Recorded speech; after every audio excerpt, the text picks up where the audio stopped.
forward towards the keynote address. Dr. Kapil Kapoor is an Indian scholar of linguistics and literature, an authority on Indian intellectual traditions, former Pro-Vice Chancellor, JNU, New Delhi, and served as professor at Center for Linguistics and English and concurrent professor at Center for Sanskrit Studies. He is the editor-in-chief of the 11-volume Encyclopedia of Hinduism. His research areas include literary and linguistic theories, both Indian and Western, philosophy of language, 19th century British life literature, and thought and Indian intellectual traditions. I invite you, sir, for the keynote address.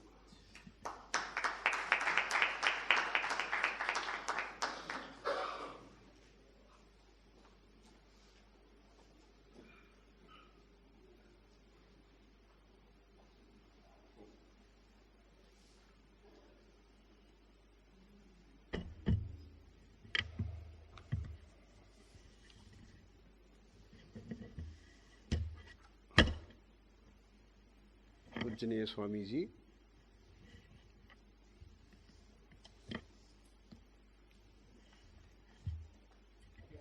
आ रहे हैं।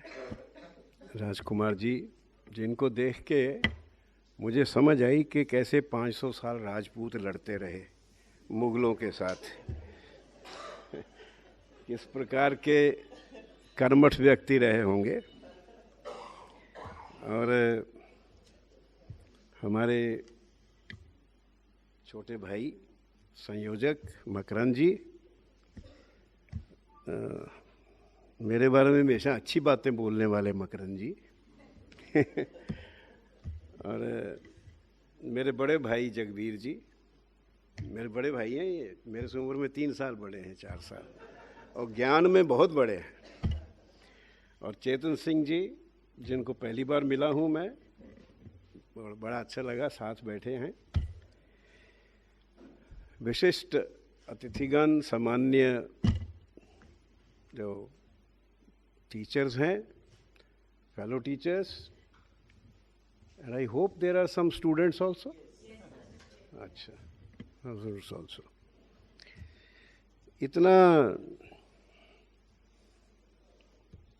इतनी बातें हो गई हैं कि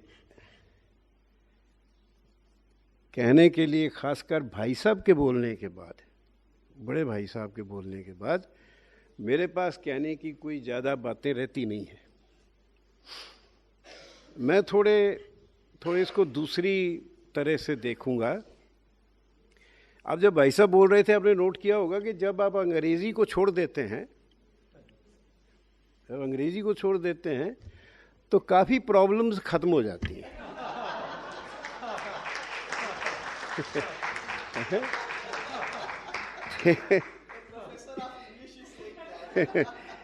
क्योंकि हम अंग्रेजी भाषा में ही शब्द को लेके, शब्दों को प्रॉब्लम, जैसे भाई साहब ने कहा, क्रिएट करते हैं। और जैसे मकरंद जी को लेके चेतन जी ने कहा एग्जाम्पलार्स वर्सेस आइडियोलॉग्स। अब पहले तो ये 2 शब्द ही समझने पड़ेंगे कि अर्थ क्या है, फिर भाव समझेंगे, फिर ये समझने की कोशिश करेंगे कि इसके पीछे एक जो सिद्धांत है उनका, अंग्रेजी बोलने वालों का, कि कहना कुछ और करना कुछ, ये लोग होते हैं ज़्यादा, जो कहते कुछ हैं और करते कुछ हैं। ये एग्जाम्पलर्स जो करते हैं, आइडियोलॉग्स जो कहते हैं, और जो अपने अपने इंटरेस्ट में, उसको इंटरेस्ट कॉफ़ी पीने में है, उसको इंटरेस्ट दूध पीने में है, उनका आपस में, पर ये एक नहीं हो सकते, या हो सकते हैं। वी सेट अप अपोजिशंस भाषा में। मेरे को बात याद आई मेरी बेटी की, जो हमेशा मुझे नॉर्मली याद आ जाती है ऐसे मौके पे, क्योंकि वो कहती है कि एक तो कहती पापा तुम बहुत बोलते हो, और दूसरा एक बार छोटी थी तो मैंने कुछ कड़े शब्द प्रयोग किए, तो उसने कहा कि पापा वेद पढ़ते हो, पाणिनि पढ़ते हो, इतनी अच्छी किताबें पढ़ते हो, और फिर इस तरह के शब्द बोलते हो। मतलब एग्जाम्पलर नहीं हो, आइडियोलॉग हो, है ना। पर हमारे लोग, पहली बात एक बात है, तो हमको सबको पता है कि हिंदुस्तान, एक वो डिज़रेली ने कहा था ना जी 19वीं शताब्दी में, England is 2 nations, the rich and the poor. India is more than 2 nations in several ways, है ना। Rich and poor, urban and rural, English knowing, non English knowing, anglicised, non anglicised, वो एक और सेट है। तो जब हम ज़्यादा सोचते हैं या बोलते हैं तो हम अपने ये जो वर्ग है पढ़ा लिखा, जो मेरे ख्याल में मेरी एक डेफिनेशन है अनपढ़ की, हिंदुस्तान पे अनपढ़ कौन है? जो पढ़ लिख गया वो अनपढ़ हो गया, वो अपना सब भूल गया, अपना सब भूल गया। तो अपने को देख के चलते हैं। तो ये सारे जो प्रश्न है ना, ये जितनी चर्चाएं हुई, ये ज़्यादा यहाँ के हमारे लोगों के प्रश्न, हमें एक किस्म का ये धंधा है हमारा। नहीं तो हम जो बातें करते हैं, आप यही बातें बाहर जाके जो चाय बेचता है या रिक्शा चलाता है उसे कहो कि जी आज हमने ये चर्चा की है कि आधुनिक काल के ऋषियों ने क्या किया, तो उसको कुछ समझ नहीं आएगी बात, क्योंकि उसे तो ऋषि शब्द का एक ही अर्थ पता है, ऋषि मुनि बोलते हैं। और ये जो आजकल के, उनको वो साधु सन्यासी बोलते हैं। और जो साधु सन्यासी में भी उनको पूरी समझ है, पर वो हमारे अंग्रेज़ी जानने वालों की तरह उनको गाली नहीं देते। उनको पता है ये नशा भी करते हैं, उनको पता है कि ये लोग गलत भी होते हैं, पर वो उनको ज़्यादा बोलते नहीं हैं। हम पढ़े लिखे लोग जो है वो तो ठीक आदमी में भी गलत बात करते हैं, हमारी आदत है, क्योंकि हम बड़े सियाणे हो गए ना, रैशनल हो गए। जैसे चेतन सिंह जी ने शब्द यूज़ किया था ना, रैशनली का, हमारा दिमाग चलने लग गया। वो दिमाग चलने से हमें ज़्यादा खामियां नज़र आती हैं, लोगों की खामियां नज़र आती हैं। मैं कुछ पहली बात जो कहना चाहता हूँ कि हमें अपने सोचने की जो कोटियाँ हैं ना, कैटेगरीज, अभी हम उनमें जो प्रभाव हमारे पे विदेशी शिक्षा का पड़ा है 150 साल से, उन कोटियों से हम बाहर नहीं निकले। अभी भी हमारी सोच अभी भी उन्हीं के अंदर है, उन्हीं के अंदर है। जैसे मैं कुछ शब्द जो मैंने अभी सुने, मकरंद जी से भी सुने, सर से भी सुने, और चंद्रकला जी से भी सुने। छोटी बहन है मेरी, मैंने इनका नाम ही नहीं लिया। नमस्कार नमस्कार। हैं, बहुत साल से जानता हूँ मैं। इन्होंने मुझे विमेन स्टडीज़ में इंटरेस्ट रखना शुरू कराया 15-20 साल पहले, और 20 years ago, और लेख भी लिखवा लिए। तो शब्द जैसे मैं आपके सामने रखूंगा विचार, फिर हम बाद में देखिए ऋषि शब्द का उपयोग, चाहे सप्तऋषि या आजकल के सप्तऋषि, तो क्या ये ऋषि शब्द का ही अर्थ संख्या 7 होती है। ऋषि शब्द का एक अर्थ है 7 की संख्या। तो जैसे ही आप सप्तऋषि कहते हैं तो आप एक टोटोलॉजी में चले जाते हैं, तो चलिए वो एक कॉन्सेप्ट बना, क्योंकि 7 बड़ा इम्पोर्टेंट नंबर है हमारे यहाँ। सप्तपुरियाँ, सप्त क्षेत्र, हाँ, सप्त ऋषि बेसिकली वो थे जो आकाश में ग्रेट बियर, स्मॉल बियर जिनको वो कहते हैं। तो वो 7 की संख्या, हमारी कुछ संख्याएं भी बड़ी पुण्य हैं, है ना। आपको 3, 5, 7, 9 मिलेंगे जिनको ज़्यादा पुण्य कैटेगरीज माना। एनीवेज, अब मैं कुछ शब्द आपके सामने रखूँगा जो मैं सोचता हूँ कि वो कोटियाँ हमारे सोचने की कोटियाँ अगर हैं, तो हम फिर अपने देश या अपने लोगों को ना अपने आप को ठीक तरह समझ नहीं सकते। जैसे कुछ शब्द लेते हैं, मेकिंग मॉडर्न इंडिया। पंडित जी ब्राह्मण है ये वैसे, मेकिंग मॉडर्न इंडिया। अब देखिए इसमें कितनी असम्पशंस है कि आप बना सकते हैं, कर्तापन। हिंदुस्तान की थिंकिंग में कर्तापन नहीं होता, कर्ण का भाव होता है। आप बना नहीं सकते। हमारे जो आर्टिस्ट भी थे, जो आर्टिस्ट पेंटर्स हैं या कुम्हार है, कुम्हार हमारा टिपिकल आर्टिस्ट है, पैराडाइम आर्टिस्ट, क्योंकि वो बनाता कुछ नहीं। वो एक मट्टी घूमती है, हाथ रखता है, आंखें बंद रखता है, एक चित्र उसके दिमाग में है, वो उसकी उंगलियों से निकल के उनमें जब एक फिर आंख खोल के देखता है तो हमेशा भेद रहता है, जो उसने सोचा था या जो बना, भेद रहता है। बनाया नहीं उसने, एक जो है उसका प्रकटीकरण, सिर्फ प्रकटीकरण। अभी जो अनव्यक्त है, अव्यक्त है, उसका व्यक्त हो जाना। तो हमारे यहाँ मेकिंग का कॉन्सेप्ट ही अन इंडियन है।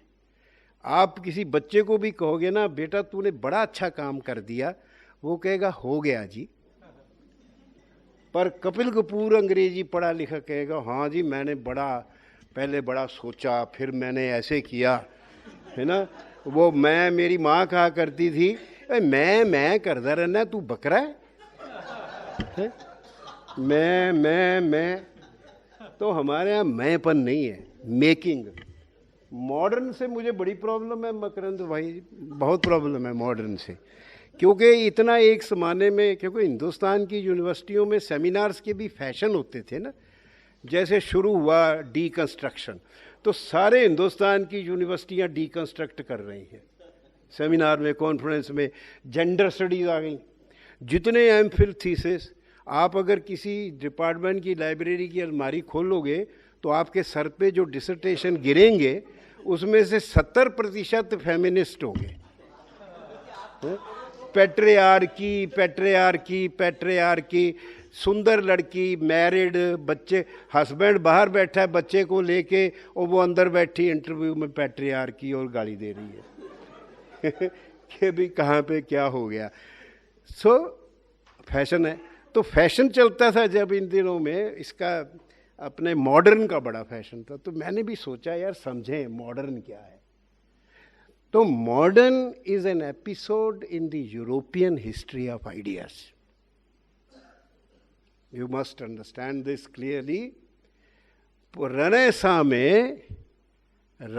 में उनको जो एक अवेयरनेस हुई थ्रू रनेसा तो बड़ा अच्छा शब्द है, पर जब हिंदुस्तान के लोग वेद पढ़ने लगते हैं तो वो रिवाइवलिज्म हो जाता है, फिर वो रनेसा नहीं माना जाता, है ना जी। उन्होंने प्लेटो पढ़ना शुरू किया, दोबारा अरिस्टोटल, तो बड़ी अच्छी बात है, दोबारा फ्रेश हो गया। और हिंदुओं ने पढ़ने शुरू किया, ये हिंदुस्तानियों ने, तो वो तो रिवाइवलिज्म है, ऑब्सक्योरेंटिज्म है, पास्ट को ग्लोरीफाई करना है, उसमें चले जाते हैं। दी रेनेसां में क्या हुआ था, हम तो सब पढ़े हैं, अंग्रेजी पढ़े हैं, सोशियोलॉजी पढ़े, हिस्ट्री पढ़े हैं। दो बातें हुई थी। ऑन्टोलॉजिकल शिफ्ट, मतलब जो तत्व मीमांसा है वो भगवान से हटके इंसान पर आ गई, गॉड नहीं, मैन। और जो ज्ञान मीमांसा है, एपिस्टेमोलॉजी, वो बुक से हटके, शब्द से हटके रीजन और एक्सपेरिमेंट पे आ गई, रीजन, तर्क पर आ गई। ये जो शिफ्ट था, ontological and epistemological shift, this is modern. Hindustan में ये कब हुआ, अगर हुआ तो कब हुआ? हिंदुस्तान में ये हुआ महात्मा बुद्ध के साथ। Mahatma Buddha shifted the Indian mind from ritual to reason. इसलिए बुद्धिस्ट लॉजिक, सेचरबेस्की या कोई भी बुद्धिस्ट लॉजिक पढ़ाया जाता है दुनिया की सारी यूनिवर्सिटियों में। तर्क, भेद ये रहा कि इंडियन माइंड ने तर्क को, रीजन को कभी भी प्राइमरी सुपर ऑर्डिनेट नहीं बनाया। सुपर ऑर्डिनेट नहीं बनाया, one of the epistemology but not super ordinate. Bhartrihari Vakyapadi में पहले कांड में कहते हैं कि तर्क से आप कौन सा सबसे कीमती डायमंड है नहीं बता सकते, तर्क से नहीं बता सकते। इसी तरह जो वाइन टेस्टर होते हैं या आसाम में टी टेस्टर हैं, वो तर्क से नहीं इस्टेब्लिश करते कौन से वाइन और कौन सा है। सो तर्क इज नॉट ऑलवेज सफिशिएंट और necessary for true proper knowledge, नहीं होता, तो तर्क को माना नहीं। इसी तरह प्रत्यक्ष हमारे यहाँ तो पहला है एपिस्टेमोलॉजी, परंतु प्रत्यक्ष को हमने उसकी क्या स्केलिंग की है। एक अलौकिक प्रत्यक्ष है, एक्स्ट्राऑर्डिनरी परसेप्शन, और एक योगी प्रत्यक्ष है। योगी प्रत्यक्ष आंखें बंद करके सब कुछ देखता है, हम लोग आंखें खोल के भी कुछ नहीं देखते, नहीं दिखता। तो वो जो योगिक प्रत्यक्ष है, और वो कहते हैं कि जो आम जनता है, वो शब्द वो संस्कृत में लिखा है, संस्कृत भाषा बड़ी सुंदर वोकैबुलरी होती है, पर उनका अर्थ ये है, अभिप्राय ये है कि जो आम जनता है वो योगी प्रत्यक्ष को अपने प्रत्यक्ष से ऊपर रखती है, जिसका एक रूप ऑर्डिनरी ये है कि किसी को ना भाई बड़े बूढ़े बाबे ने ये कहा ना, भैया बाबे ने कहा कि ये करना, बस हम नहीं मानते। This is where and another thing, ये हम तो सिर्फ मॉडर्न ही लिया, modern, post modern, pre modern, क्योंकि वो वेस्ट वालों की आदत है, वो ना चीज़ों को सेगमेंट करते हैं और उसको फिर वो क्वांटिफाई करते हैं, उसको मेजर करते हैं, क्वांटिफाई और मेजर करते हैं। जैसे सीक्वेंशियल करते हैं, pre, now, post, evolution. Darwin ने तो बायोलॉजिकल का डार्विनिज्म बना दिया, पर एवोल्यूशन तो अरिस्टोटल की पोइटिक्स में भी है। वो कहते हैं tragedy is the best form because it comes the last. Develop करता है from dithyrambic lyric to comedies to epic and tragedies. Evolution की चीज़ें इवॉल्व करती हैं। ये अन इंडियन है हमारे लिए। इंडियंस डू नॉट बिलीव कि चीज़ें इवॉल्व करती हैं। आप वेस्ट में किसी को पूछो कि भाई साहब पहले अच्छा था कि अब अच्छा है, अरे पहले क्या था, कीचड़ होता था सड़कों में, सेंट्रल हीटिंग नहीं थी, अब देखो, और अब देखिए कैसे हम आगे बढ़ रहे हैं। किसी इंडियन को पूछो पहले अच्छा था कि अब अच्छा है, कि अब तो सब खराब हो गया, पहले अच्छा था। और इसका मतलब पेसिमिज्म नहीं है कि सब खराब हो गया, वो तो बड़ा ऑप्टिमिस्ट है कि और खराब होगा जितनी जल्दी, तो फिर सत्ययुग आएगा। हमारे यहाँ मेटाफर सर एवोल्यूशन का नहीं है, रीबर्थ का है, पुनर्जन्म। हमारी जो कर्म थ्योरी सारी वो कि चीज़ें रीबॉर्न कर दी। उसी ते आपने यूज़ भी किया शब्द रिन्यूअल। रिन्यूअल जो है वो एक किस्म की रीबर्थ है। किस चीज़ की? जो बड़े भाई जी ने कहा, चेतना की, चैतन्य की रीबर्थ है ये। आफ्टर ऑल ये जितने मॉडर्न अपने जितने मर्जी और 20 और गिन लो, वो तो सप्तऋषि थे, आपने 42 बना दिए गिन गिना के, और साथ में ये भी कह दिया पापे 4 तुसी भी जोड़ लो, अपने गांव के 2 बंदे भी लगा लो जो मर्जी लगा लो, कितने कर लो। पर ये इन सब के काम का असर क्या हुआ? 1947 जब देश के 2 फाड़ हो गए, 2 टुकड़े हो गए, चाहे महात्मा गांधी ले लो, चाहे नेहरू ले लो, चाहे कोई भी ले लो, जो कुछ कैटेगरीज करो। जैसे विवेकानंद इसमें नहीं आते, Vivekananda is out, Swami Ramakrishna Paramhansa is out of this categorisation, वो इसमें नहीं आते हैं। ये जो सोशो पॉलिटिकल थिंकर्स थे, जिनको के माना जाता है कि इन्होंने समाज को बदला। समाज देखिए इवॉल्व नहीं करता। हमारे वो यास्क यास्क ने कहा है कि जितनी क्रिया है, क्योंकि ये जगत क्रियाशील है, काल स्वरूपी भगवान क्रियाशील है, तो इस क्रियाशील में जो क्रिया है उसकी क्या क्या टाइप्स हैं, टाइपोलॉजी क्या है? जन्म होता है, बढ़ता है, रहता है, क्षीण होता है, खत्म हो जाता है। ये चक्र है इसका, क्रिया का।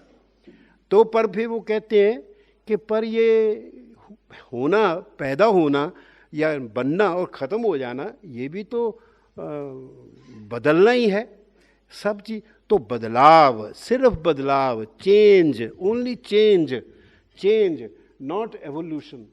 Change is the law, change is the law, not evolution. और चेंज जो होता है हमारे थिंकिंग में, वो रूप में होता है, रूप में, बाहर फॉर्म में चेंज होता है। शाश्वत सनातन जो चीज है वो नहीं बदलती, वो नहीं बदलती। जैसे जन्म, मृत्यु, प्रेम, दुख, ये चीजें नहीं बदलती। कहीं भी हो, कब भी हो, ये नहीं बदलेंगी। चाहे उनको आप उसकी टर्मिनोलॉजी में सबलाइम कह लें, या कुछ भी कह लें, but these are truth supply. ये बदल, हमारी परंपरा, जिन्होंने हमारा जो थिंकिंग है सब, सो वो शाश्वत और सनातन है। ये हम मान के चलते हैं कि इसको आप कंटेस्ट नहीं कर सकते, क्योंकि इनमें वो चीज़ें हैं नहीं, वो अपोजिशंस वाली चीज़ें नहीं हैं। हम ये कभी नहीं मानते कि एक ही सच है, एक ही गॉड है। और जो अब्राहमिक सिस्टम्स में सर ने कहा, जैसे जुडाइज़म, इस्लाम और क्रिश्चियनिटी, तीनों कहते हैं कि एक गॉड है, बस वन। मोनिज्म, मोनोथीज्म, मोनिज्म, एक extreme degree of monism. There is cartographic monism, there is sociological monism, there is ethnic monism, there is political monism. हर चीज नक्शा बनाएंगे, यूरोप बीच में दिखाएंगे ऐसे। और आप ग्लोब पे देखो तो Europe Hanks like a limp cloth on the globe. तो ये सेंट्रलिटी देना, मोनिस्टिक माइंड है। अच्छा एक बताइए, तीनों का एक, तीनों कहते एक गॉड है, फिर आपस में क्यों लड़ते? क्योंकि ये भाई मैं कहता हूं, हो सकता है गलत कहता हूं, गॉड उनका भगवान निराकार है तीनों का, पर निर्गुण नहीं है। ये लॉजिकल कॉन्ट्राडिक्शन है अब्राहमिक गॉड में। निराकार है, निर्गुण नहीं है, उनके गुण अलग अलग हैं। As Spinoza said, Hebraic god is an angry god. अब angry god is not a nirguna god. हमारा जो बैलेंस माइंड है, निराकार निर्गुण, साकार सगुण। और कैफेटेरिया अप्रोच, मानना मानो, नहीं मानना तो सानू की है? नहीं मानते गॉड को, गॉड नहीं होता ना सही। एक होता है, ठीक है, ब्रह्म। दो होते हैं, राधे राधे, राधा कृष्ण है, सीताराम सीताराम। ज्यादा होते हैं, अनंत देवी देवता। यास्क कहता है 33 करोड़ देवी देवता हैं, क्योंकि उस वक्त इंडिया की पॉपुलेशन 33 करोड़ थी। आजकल हिंदुस्तान में 1 करोड़, सवा 100 करोड़ देवी देवता हैं। बिकॉज वी ऑल्सो बिलीव कि हम, वी आर अंश हैं ना, हम तो परमात्मा के, वी आर ऑल डिवाइन। हम फॉलन क्रीचर्स नहीं है, जैसे कि जेनेसिस में कहा जाता है। जो फॉलन क्रीचर्स होते हैं उनका एवोल्यूशन होता है, उनका उद्धार होता है, उनकी एनलाइटनमेंट होती है, उनका कन्वर्जन होता है। हम तो डिवाइन। कार्लाइल 19th सेंचुरी में, we are sparkles of divinity floating in the ether. You know, sparkles of divinity. हमें कौन इवॉल्व करेगा? हमें कौन लाइट मारेगा आके, हैं कि ये अंधेरे में है? तो हमारा, इसलिए the whole notion of development, विकास, वो उस जेनेसिस की स्टेटमेंट से आता है, हम फॉल ऑफ मैन से। Fall of man, man is a sinful fallen creature. इसलिए इसको, इसका उद्धार करना है, इसको डेवलप करना है, आजकल हमारी सारी सोशल साइंसेस, सारी थिंकिंग पॉलिटिकल डेवलपमेंट में लगी। इवन मोदी जी बेचारे डेवलपमेंट से ग्रस्त हैं, डेवलपमेंट करनी है, डेवलपमेंट का विकास। मैं आपको एक एक्चुअल घटना सुनाता हूँ। ये सारी चीज़ों में मुंह मारता हूँ मैं, वैसे ऐसी बात नहीं है, जहाँ कोई ले जाता है हर चीज़ में मुंह मारते हैं, क्योंकि इंटेलेक्चुअल की क्या डेफिनेशन है, आता जाता कुछ नहीं, बोलता बहुत है? तो एक गांव में गए पंजाब में, इसी तरह वो सोशली ड्रिवन कोई फंक्शन था। तो जब उस दिन एक रात पहले वहाँ का स्कूल है गांव में, पंजाब का ये संघोल गांव है जी, जो पहली शताब्दी में एक बड़ा बुद्धिस्ट सेंटर था between Mathura and Peshawar. That was the major city Sanghol, हाँ। और उसमें गए तो एक गांव स्कूल था उनका। तो 9-9, 10-10, 11 साल के लड़के लड़कियों ने पंजाब के इतना विगर, इतनी खुशी के साथ, इतने एनर्जेटिकली भांगड़ा भी किया, और वो जो गिद्दा होता है लड़कियों का वो भी किया मिल के। So beautiful, sheer joy we experienced everybody। अगले दिन उस सबको बिठा के हम डेवलपमेंट सिखा रहे, विकास। तो जब मेरी बारी आई तो मैंने कहा भाई तुम्हारा तो विकास नहीं हो सकता। बोले क्यों? क्योंकि तुम इतने खुश हो, तुम इतने खुश रहते हो, तुम्हारा कौन विकास करेगा? सारा विकास तो खुशी के लिए होता है ना, कि you have a happy life. जब तक दुखी होना नहीं सीखोगे, दिल को छोड़ के दिमाग का इस्तेमाल करना शुरू नहीं करोगे, तुम्हारा विकास नहीं हो सकता। तुम्हारा विकास नहीं हो सकता। अब विकास कैसे होगा? और विकास, एक आपको सुनाऊं, वहाँ की एक्चुअली बात है लेडीज़ की। एक ने सुनाया कि जी भाई साहब यहाँ एक आई थी, तो गांव की लेडीज़ को जो बेचारी पढ़ती लिखी नहीं थी, जो भी अच्छी बात है कि पढ़ी लिखी नहीं थी, तो उन्होंने कहा कि अब हम आए हैं आपको बता रहे अब विकास होगा। उन्होंने कहा धन्यवाद बहन जी, अभी तक तो लड़कियां ही होती थी।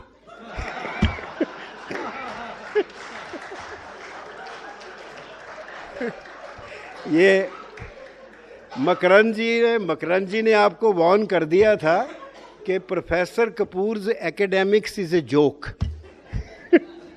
ये कहा था, एकेडमिक्स इज ए जोक।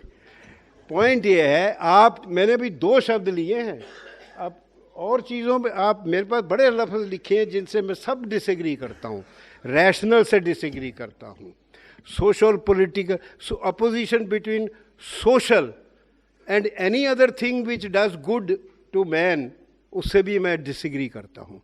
मैं प्रोड्यूस शब्द से डिसएग्री करता हूँ। बेचारे कार्ल मार्क्स ने तो कुछ बात कह दी, उसके बाद सब कुछ प्रोडक्शन हो गया। Everything is a production, a great painting is a production, a great poem is a production. ये सब एक कमर्शियल एंटरप्राइज हो गया, कमर्शियल एंटरप्राइज हो गया।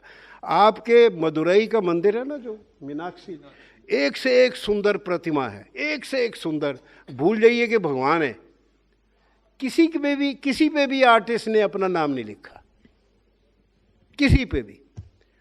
किसी को नहीं पता विदिशा में रॉक के ऊपर वो perhaps the world's greatest sculpture के वो वराह वो अपने उसमें सींग में धरती को समुद्र से निकाला हुआ है और वो लटक रही है उसके। Perhaps the world's greatest sculpture, कुछ नहीं पता किसने बनाया, नोबडी नोज। कहने को तो भाई जैमिनी ने ये मीमांसा लिखी, फलाने ने, गौतम ने वो लिखा। कौन थे वो? कब पैदा हुए? कहाँ गए? ऋषि, जो असली ऋषि हैं, जो गृह सम्मत वगैरह जो ऋग्वेद में ऋषि हैं, वो कौन थे? कॉफी पीते थे क्या? कोई बायोग्राफी नहीं, because we are not biographical people. हम किसी व्यक्ति को इतना इंपॉर्टेंस नहीं देते हैं। चिंतन अलग है, चिंतन की कोटियाँ अलग हैं, और जब तक हम इन चिंतन की कोटियों से निकलेंगे नहीं, ना तो हम अपने आप को समझेंगे। हमने, जैसे वो धनंजय ने उस दिन पंजाब यूनिवर्सिटी में बोला था कि भाई साहब आप थोड़ा अपना चश्मा बदल लो, चश्मा बदले बगैर बात नहीं बनेगी। मैं आपको क्विकली ख़त्म कर दूंगा। मैं जो कहना चाहता था, I will simply mention the points now, I will not explain. Typical as a teacher, कि जो पढ़ाने जाते हैं वो तो पढ़ाते नहीं, कुछ और ही बातें सुना देते हैं, है जी। तो ये freeing oneself from categorical constraint, that is very important. Unless we do that, we can't get out of this debate. You know, modern India. अब इंडिया चाइना में इंडिया को हिंदू कहते हैं, आपको भी पता है। You are from Hindu, yes please go, आपको चेक भी नहीं करते। अमेरिकन के जूते उतरवा लेते हैं, जैसे अमेरिकन हमारे जूते उतरवा लेते हैं जब हम जाते हैं वहाँ। तो ये इंडिया हिंदू हिंदू, मतलब देखिए हमने दो शब्द चुने हैं, इंडिया और भारत। कॉन्स्टिट्यूशन की चर्चा शायद भाई साहब ने की थी। हमारा कॉन्स्टिट्यूशन कितनी बार, 115 बार अमेंड हुआ है कि ज़्यादा, 115 बार। अगर आप एक कमीज लो और उसके ऊपर 115 टाकियाँ लगाओ तो टाइम नहीं है कि कमीज बदल लो, है चलें जी। अमेरिकन कॉन्स्टिट्यूशन जिसकी हमने मनरो की किताब पढ़ के नकल की, सिडनी और बीट्रिस वेब को पढ़ के हमने जो कॉन्स्टिट्यूशन रचा है, वो उस कॉन्स्टिट्यूशन में तो 15 अमेंडमेंट नहीं हुए अभी तक, 200 साल हो गए, 250 साल। हमारे जो 115 अमेंडमेंट अभी कर लिए हमने, और जिसका जो मूड आता है वो अमेंड कर देता है उठ के, है ना। इसलिए कॉन्स्टिट्यूशन का तो कहाँ से मैं कुछ कहने लगा था, पता नहीं क्या कॉन्स्टिट्यूशन को लेके, तो है हाँ, constitution itself is not a category of Indian thought. We are don't have a written, we are not writing people, हमारी परंपरा रिटन है ही नहीं। 1576 लैंग्वेजेस सेंसस में है, 1971 में सिर्फ 28 लैंग्वेजेस की स्क्रिप्ट है लिखने की, बाकी लिखी नहीं जाती। साहित्य सभ्य है। हमने एनसाइक्लोपीडिया ऑफ इंडियन पोइटिक्स के लिए काम किया। मैं जगह जगह नॉर्थ ईस्ट साउथ इधर सब जगह गए, सब जगह साहित्य है, सब भाषाओं में, जिसे हम लोक साहित्य कहते हैं या ट्राइबल कहते हैं। The two words tribal we should avoid. Tribal is a bad word. In fact, if you go to Garo or Shillong, some places, those young, nice people, you know, very well dressed, studying in a very good school, they make me feel tribal. Huh? Tribal. So what I have used in the encyclopedia the phrase small communities, literature of the small communities, or we can also say the forest and hill dwellers. जो हमारी terms है। Adivasi also is a wrong term, Vanvasi is the right term. जो हमारा term thinking का है categories का, tribal viable हमारे tribal नहीं चलना चाहिए। एनीवेज, तो यू सी वी आर मौखिक परंपरा में है अभी भी। आप मानेंगे नहीं, जब मैं आपको एक आम एग्जांपल देता हूँ, आप यूरोप में कभी या कहीं पे जाके कोई काम हो ना ऑफिस में, तो आप जाके उनको बोलने लग जाओ, वो कहेगा कागज आगे करेंगे, put it down on paper, put it down on paper, they don't want to listen to you. यहाँ आप लिख के ले जाओ, क्लर्क के सामने रखो, कहेगा अब बता क्या बात है। नहीं होता तो बता दो, आप ट्राई करके देख लो। वो कागज इधर करके कहेगा बता क्या बात है। We are still an oral, and I tell you one thing, oral culture is oral not because we did not know writing. Panini की ग्रामर में लिपि शब्द का प्रयोग है स्वामी जी, कितनी बार। और अशोका की इंस्क्रिप्शंस 5 स्क्रिप्ट्स में हैं, और अशोका की इंस्क्रिप्शन 4th सेंचुरी बीसी की हैं। उनका रोजेटा सोन 5th सेंचुरी बीसी का मान लेते हैं, पर अगर चार स्क्रिप्ट में 4th सेंचुरी बीसी में यू कैन पुट शिलालेख, तो यू कांट से कि हमारा राइटिंग नहीं थी। हमारा राइटिंग है, but we are oral culture is an alternative culture. Oral culture, the knowledge formation, knowledge storage, knowledge dissemination is different in oral culture than in the written culture. Otherwise, tell me, how is it that in the earlier days, no man was entitled to comment on another text unless he had mastered 14 disciplines. 14 disciplines. 14 विद्याएं master करनी पड़ती थी, तब आपको हक होता था कि आप किसी को कमेंट करें। आजकल तो सारे ही एक्सपर्ट हैं, सारे एक्सपर्ट। 14 विद्या कैसे? मुझे 70 साल हो गए अंग्रेजी पढ़ते, 75 की मेरी आयु है, अभी तक मुझे अंग्रेजी नहीं आती। एक डिसिप्लिन मास्टर नहीं हुआ, एक डिसिप्लिन। 14 विद्याएं, बिकॉज रिमेंबर यदि आप अपने कभी शास्त्र देखिए, हमारे जो शास्त्र हैं 6 शास्त्र, तत्वार्थ सूत्र, प्रमाण, वार्तिक, बौद्धों की, ये जो 8 हैं किताबें, आप 3 घंटे में पढ़ लोगे बस। इतने छोटे छोटे 3 घंटे में, समझ तो सारी उम्र नहीं आएंगे, तो वो अलग बात है, पर 3 घंटे में पढ़ लोगे, क्योंकि they were all text which were held in the mind.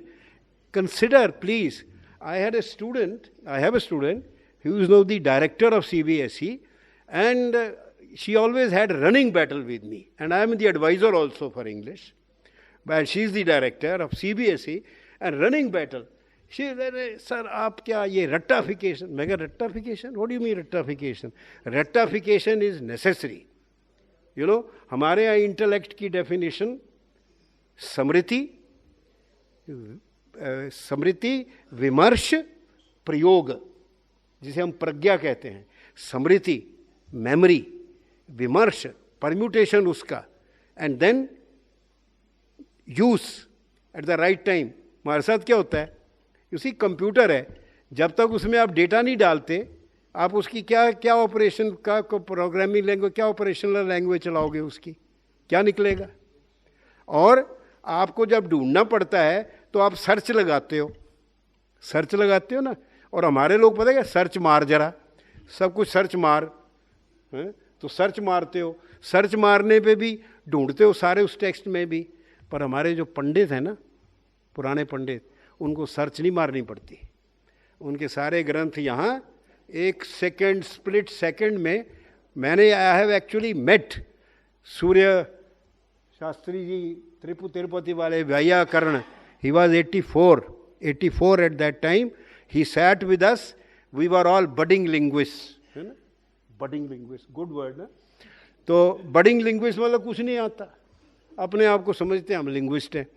तो बैठे हुए उनके साथ 5 घंटे बैठे रहे वो, बिना हिले, बिना पानी पिए, और हम लोग कभी ऐसे करके बैठे, फिर कभी ऐसे करके बैठे, क्योंकि टिक के बैठा भी नहीं जाता।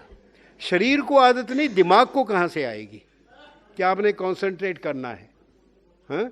और सब कुछ उनके चॉम्स्की में से प्रश्न पूछ लो व्याकरण का, थ्योरेटिकल, और ऑल टेक्स्ट आर हियर। अब imagine when you see I tell you definition, knowledge in the oral tradition is simultaneous and configurational, but knowledge in the written tradition is sequential. मैं कहता प्लेटो क्रेटिलस, प्लेटो ने बढ़िया बात कही, तो बच्चे पूछते थे सर कौन से डायलॉग में, क्रेटिलस में। अच्छा, अगले दिन बच्चा आया कि सर मिला नहीं, यहाँ मिला नहीं, मैं अभी देखता हूँ, ढूंढ रहे हैं कहाँ पे है वो, और होप करते हैं कि कल तक भूल जाएगा, फिर पूछेगा नहीं। No, it's a fact. You search, but not in the oral tradition of knowledge. It is not done. They just know. ये अगर आपके साथ एज टीचर नहीं हुआ तो then you are very lucky कि आप कुछ बोलते हो, आपको स्टूडेंट पूछते हैं कि ये कहाँ पे है, तो आपको एग्जैक्ट रेफरेंस नहीं आती रेफरेंस मिलती नहीं है। किताब भी खोल दो सामने। अभी मैं इंग्लिश के टीचर्स को अरिस्टोटल की पोइटिक्स पढ़ी है, पहले तो वो सोचते हैं जब सर पूछ रहे तो ध्यान से जवाब दो, कि ना हो कुछ पूछ ही ना ले, तो देते हैं जब, तो उन्होंने कहा इसमें बताओ कि इसमें उसने ट्रेजेडी और एपिक के बारे में, जो ट्रेजेडी को कहा है कि उसकी 2 टाइप्स होती हैं, कहाँ है, nobody can tell. I get challenge, इतनी सी किताब है अरिस्टोटल की poetics, nobody can tell. So you see, this is a different mode of thinking, the goal is different, goal of knowledge in the west is to gain power. As Descartes in the 16th century said, the goal of knowledge is to bend nature to man's purpose. You can read it on method. इतनी bend की nature कि अब department सारे environment खोल दिए, हमने भी खोल दिए। उन्होंने कहा पेड़ काटो, हमने भी काट दिए, और पेड़ इकोलॉजी खोल दिए। So you know, our goal is not to bend nature, our goal is not to promote all these things कि भाई हमने कोई power gain करनी है. Yes, we also want to gain power through knowledge, but power over ourselves. You know, in the adversarial thinking of the West, man versus God, then man versus man, then man versus woman. चल रहा ना, बल्कि बीच में stage रह गई एक, man versus god, then man versus nature, then man versus society, then man versus woman. But अभी हमारी स्टेज पे नहीं आए जो अल्टीमेट होती है, man against himself. Your self is your enemy and your self is your friend, nobody else और no other. इतना बोले हमारे यहाँ उधर नहीं है. भगवद गीता में to see your self in others and to see others in yourself. ब्रह्म आत्म एकत्वमेव मोक्ष सिद्धयति न अन्यथा. जब ब्रह्म और आत्मा का जब एकत्व रियलाइज करते हो, then you are liberated, no other way. तो इतनी विशाल थिंकिंग है. अब उसमें ये जितनी अभी तो जितनी काफ़ी है मेरे ख्याल में शब्द. सो आगे मैंने आपसे जो चर्चा करनी है अगले साल कि हमारे यहाँ रिन्यूअल की वेद व्यास परंपरा है. जब आप कहते हो कि ऋषि, तो ऋषि हमने उनको कहा जिन्होंने पुनर्जीवन दिया इस सिविलाइजेशन को. रिन्यूअल जो शब्द मकरन जी ने यूज़ किया, तो वो लोग 28 वेद व्यास हो चुके हैं. Vyas is an institution, you know, and the last one, recorded one, was Ved Vyas himself, who composed the Mahabharata 2500 years after the Mahabharata war. After the Mahabharata war, he composed Mahabharata, and that was sometime, you see, the war took place in October 3107 BC. अब astronomical dating हुई है, data आया है. This is the exact date. On 14th October 3107 BC, the Mahabharata war started. You know? So you see, the whole tradition, such a long tradition, rebirth नहीं, renewal, rebirth है हमारे यहाँ, evolution नहीं है. और वो revolution है उसका अपने आप को पहचानने का, चैतन्य का. So व्यास परंपरा, I called Max Muller the 29th व्यास. इस पे सारे लड़ पड़े मेरे साथ कि मैक्स म्यूलर तो वैसे बातें दूसरी करेंगे, वो तो क्रिश्चियनिटी के एजेंट थे. अब किसी इंडियन स्कॉलर ने 37 इंडियन टेक्स्ट, टूटे फूटे मैन्युस्क्रिप्ट से 37 इंडियन टेक्स्ट बनाई है. एक सुखतांकर ने महाभारत बनाई है बस. And he not only put the text together, he also translated them. Max Muller series, Harvard oriental series. 19वीं शताब्दी में आपके 137 ग्रंथों को यूरोप ने सारी यूरोपियन लैंग्वेजेस में ट्रांसलेट करके बांटा. क्यों? क्योंकि उनको पता था ये ज्ञान कितना पावरफुल है, और हम लोग भूले बैठे, भुलाए बैठे हैं. हम कहते हैं ये बैकवर्ड है सारा. सो यू नो, दिस व्यास परंपरा में जो रिन्यूअल है, इस पॉइंट ऑफ व्यू से मेरे ख्याल से Swami Ramakrishna Paramhansa is a rishi. Perhaps the only one. Nobody else.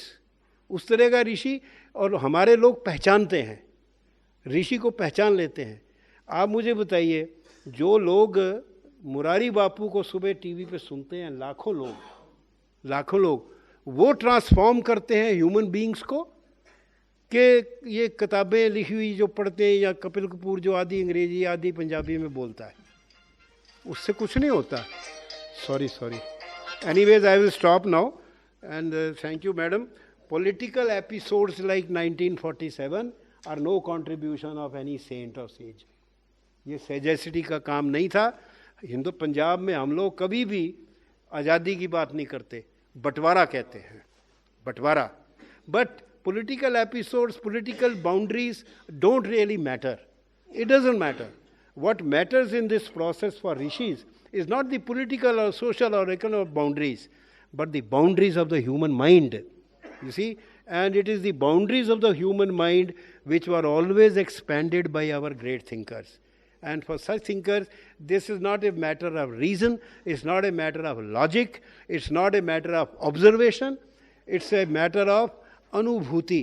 I was thinking of, also telling you the exact etymology of rishi, कि जो अपने देखिए मंत्र क्या होता है, कथन होता है, कथन है स्टेटमेंट, गुप्त कथन जो है वो है मंत्र, और जब मंत्र को छंद से बांध देते हो तो वो ऋचा बन जाती है, ऋक बन जाती है। और वो जो ऋचा का जो कंटेंट होता है वो ऐसे एक अलौकिक प्रतिभा वाला कोई व्यक्ति होता है जो कि उसको देखता है, जो सिर्फ उसको देखता है, दृष्टा है, वो देखता है, वो रीज़न के थ्रू, कैलकुलेशन के थ्रू उस ज्ञान पे नहीं पहुंचता, उसको देखता है। और उसको जब वो देखता है तो उसको उसने जो जिन शब्दों में व्यक्त किया, जो शब्द हैं वो उसकी अनुभूति के बराबर नहीं होते। इसलिए वेदों की भाषा संध्या भाषा है। संध्या भाषा इसलिए है कि वो ट्वाइलाइट लैंग्वेज है। वो इतना जो भी वो देखते हैं सबको वो प्रकट करना चाहते हैं उन शब्दों में, और उन शब्दों में से हर एक व्यक्ति अपना अपना अर्थ बना सकता है, तब वो मंत्र बनता है और ऋचाएँ बनती हैं। तो ऋचाओं का जो समूह है, ऋचा का जो समूह है वो ज्ञान है, और उसी को इसलिए Rigveda, Veda is knowledge of ऋचाएँ, एंड ऋचाएँ आर दी अनुभूति, the seen experience of the great extraordinary human minds. तो ये सर ऐसे ऋषि, और वो करते क्या है, वो ना तो कोई पॉलिटिक्स में होते हैं, ना जॉब में होते हैं, ना कोई सैलरी लेते हैं, ना डियरनेस अलाउंस गिनते हैं, जंगल में बैठे रहते हैं, और उनकी प्रेजेंस से ही एक वाइब्रेशन होती है जिससे आम Indians are great in their judgment, in their recognition of the great minds who transform। और वो स्थिर इंडियंस रहते हैं, स्थिर। ये जो बदलता है, शहर बदलते हैं, बाहर वाले ऊपर वाले लोग बदलते हैं, रूलर्स बदलते हैं, पर जो एवरेज इंडियन है वो नहीं बदलता। आप इंडिया में आज भी कहीं चले जाइए, they don't change. Thank you very much.